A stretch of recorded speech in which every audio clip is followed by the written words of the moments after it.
votre présence ce soir ici prouve votre intérêt, non pas pour moi, mais pour les tristes essors du peuple congolais. La République démocratique du Congo est en guerre depuis 1996.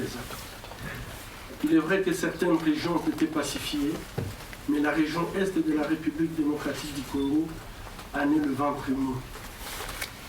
C'est dans ce contexte de guerre qu'est né l'hôpital général de référence de Panzi, avec comme objectif de réduire la mortalité maternelle qui était très élevée, non seulement dans la ville, mais dans toute la province du Sud Kivu.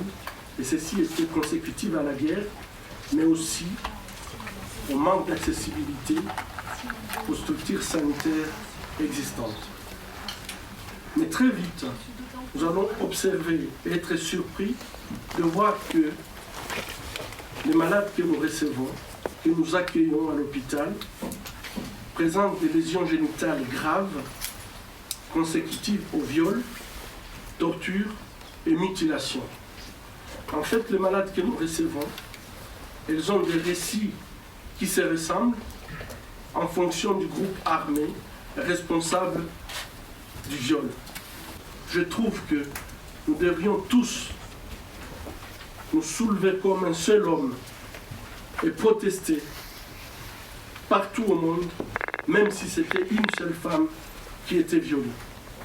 Ma grande crainte aujourd'hui, c'est que nous nous attachons aux chiffres, nous nous attachons plutôt où se passe la violence sexuelle, mais je pense que nous devrions plutôt nous attacher à cette dignité humaine que porte la femme et pouvoir la protéger où que ce soit. Je vois à l'hôpital une petite fille de 5 ans. Sa mère, on a eu beaucoup de difficultés à la faire accepter cet enfant qu'elle appelait volontiers Interamoy. On a fait beaucoup d'efforts pour montrer à cette femme que cet enfant est innocent et qu'il n'a rien fait de mal. À la fin, la dame elle avait accepté de partir avec cet enfant, mais quand elle est revenue, la mère était violée, l'enfant était violé, et malheureusement, tous les deux étaient atteints du VIH. En fait, la cause principale de ce qui se passe à l'est de la République démocratique du Congo, malheureusement, c'est la guerre. Et cette guerre, personne ne peut nous expliquer l'objectif de cette guerre. Personne ne peut nous expliquer qui se bat au Congo. Et il se bat contre qui? Ce n'est pas une guerre tribale.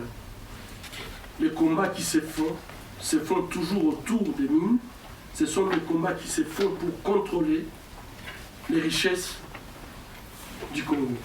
L'arme qui est utilisée, la violence sexuelle, c'est une arme qui marche à perfection, puisque les hommes qui ont vu leurs femmes, leurs enfants violés, je les ai rencontrés.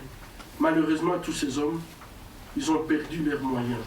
Ce sont des hommes qui sont incapables de se battre. Ce sont des hommes assujettis. Et il n'est pas juste qu'on puisse se taire devant cette catastrophe humanitaire. Si vous aurez l'occasion de rencontrer les femmes congolaises, elles sont en train de transformer leur douleur à un pouvoir. Et je pense que c'est une machine qui avance et personne ne va l'arrêter. Et l'hôpital de Panzi se doit de porter vers vous cette voix de sans-voix. L'indifférence est à l'origine de l'omission d'agir, qui est aussi grave parce que ne pas agir, c'est aussi un crime.